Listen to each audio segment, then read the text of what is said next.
I just got a call from Samson right there. It was, I talked to our producer and I told him I wasn't even gonna attempt to get Gabriela today.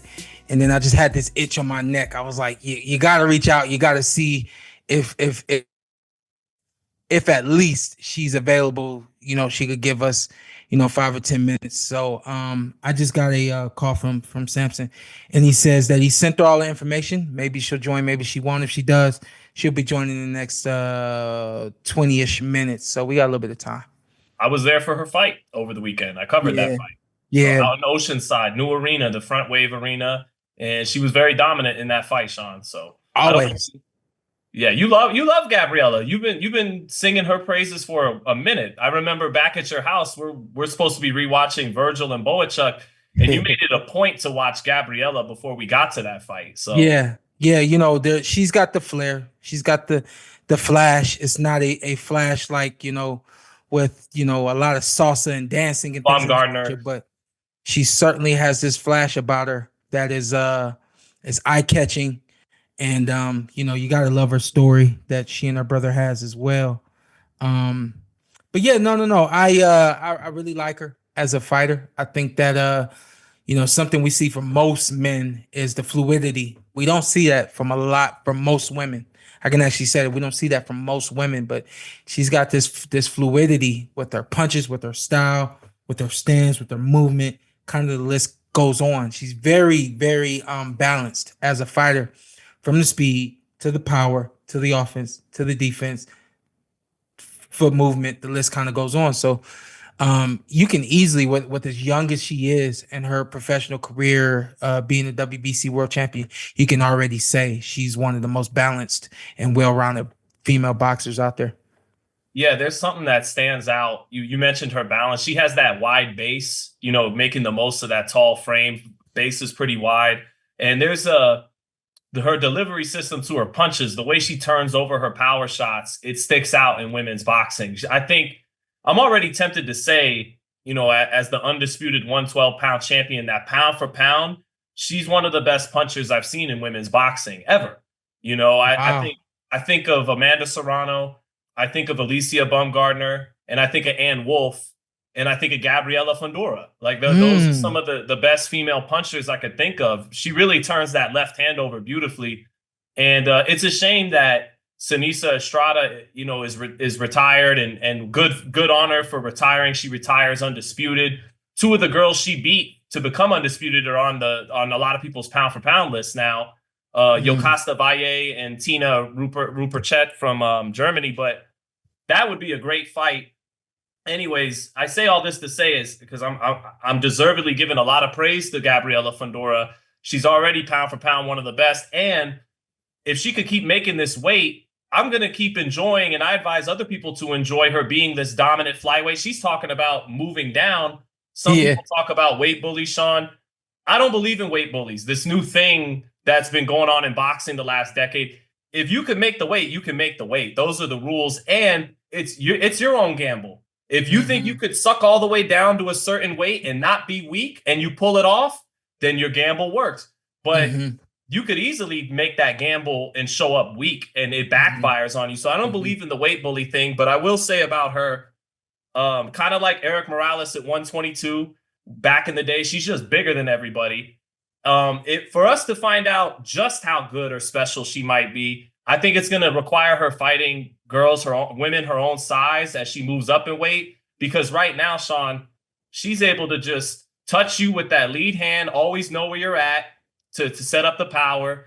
And there's just nothing these girls can do about it. I got to see her fight someone her own range and height that's going to force her to move her head a little bit. Because her and Sebastian, always with that height advantage, they don't have to do that a lot. And their tall frames doesn't make it the easiest to get underneath shots and be flexible. So that's all I got to say for Gabriela. She's looking special, but how special? I'm going to enjoy this dominant run for now, but I don't know. I don't think we'll know just how special until she fights bigger girls. Yeah, it's really, she to me is in the class of a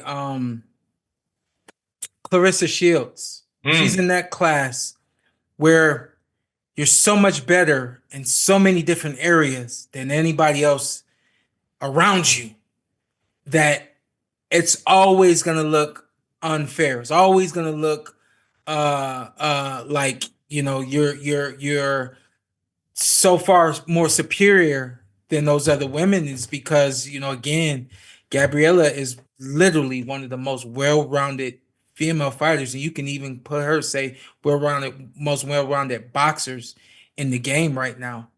And when you have that, she's always gonna have she's always gonna have the XXX factor. I probably shouldn't do 3X. She's gonna have the XXXX factor. There you go. Right. X factor. Because she is always going to be faster than the other women. And those who are fast, she's going to be stronger. She's going to be taller. She's going to be able to pivot and do all these other just unique, gifted things that she's able to do. So she's always going to just look so far more superior than everyone else that she fights. It reminds me of a Boots Ennis, where we're saying, or at least Antt is saying, that there's nobody at 147 for Boots. I don't agree with that. But here's the thing. Let's say hypothetically there isn't anyone for you at 147. The same way, what's she at, 112, right? Or she already got every belt. And it's not like there's a lot. Again, it's a shame Estrada is retired and not, you know, at 100% her prime physically, psychologically, because Estrada beat Marlon Esparza at 112. That would have been a great fight, her and Gabriela. But yeah. But to that point, you know, and the same thing with Boots. You say that there's no one at 147, but if there's someone for him to get in the ring with, as long as he does his job, the same way Gabriela, as long as she does her job, it gets to a point where people become a fan of you. Right. Not just a fan of the fight, but they become a fan of you, you know. So I think that's what's going most for her. And she's gonna compound on her fandom. And I think that people are going to show up no matter who she's in the ring with. And it's only going to be a matter of time. I of course, want to see her move up just like you. But should she choose to move down, and like you said, she's taking a gamble.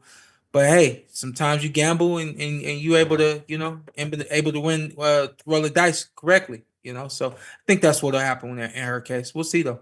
I commend her because she's fighting a real uphill climb, man. Like at 112 pounds, being a female boxer, it's going to be very difficult to find a way to cross over or really get a sizable following. And what she did Saturday night is all she can do. That's the best she can do. She did an A+ job. She didn't play. A lot of fighters, Sean, would have been content after a while to just pile up the rounds. Okay, this girl's trying to survive. I'll let her survive, win the rounds, 10-zip, take the belts home, on to the next. She didn't play that. She said, I'm getting you out of here. And I don't care if I got to throw 10, 11 punch combinations. It's not going to the final bell. I got to get through you to where I want to go. Yeah, you know, so we have to salute her mentality. We have to salute the mentality and the intention of the Fundora family, because obviously, you know, she's not only a spitting image of her brother, but you know, she's just, you know, cut from the same cloth. And I can only imagine her brother would do the same thing. We've actually seen her brother do the exact same thing, you know. So that's where they come from. And again, to your point, that's what makes people fans of yours. When it's the 8th or the 9th round and people already know who won the fight, they're ready to move on. Give me the next fight, or I'll catch you on the next one. But for her to close the show, keep people still in tune, attentive to what she was doing, that's how you put it down. So salute to Gabriela. Yes, sir. What she call herself? Sweet Poison, right? Sweet Poison. And that's the thing, that the Fundoras, there's a subtle, there's something more there beyond just what meets the eye. Like, she came out to Rush, a 1970s, 80s band, Tom Sawyer. Yeah. Very cool message behind that song. And Sebastian too. I'm in the gym when Sebastian's getting ready for Booker. He's playing this, for lack of a better way of putting it, white boy music. He's the music that it looks like I listen to, which I don't. Yeah. And I'm like, oh, you know, that's they choose to live out in the middle of nowhere. All they do is eat, sleep, breathe, and shit boxing. You know they're into their own kind of music and books, and so there's still more to uncover about the Fundoras. Yeah, there's more. Wow, there is more to uncover. You wanna go with me and try to unveil some things? I'm with it. I'm with it. Their pop scares me a little bit. He's a very serious, no nonsense cat. I don't. So, but no, I'm with it. It's worth the trip. I think that's one we should definitely set up. It's worth the trip. You get in the ring with Sebastian, and I'll get in the ring with Gabriela. I mean, I'm getting my ass kicked either way. Either way. Yes.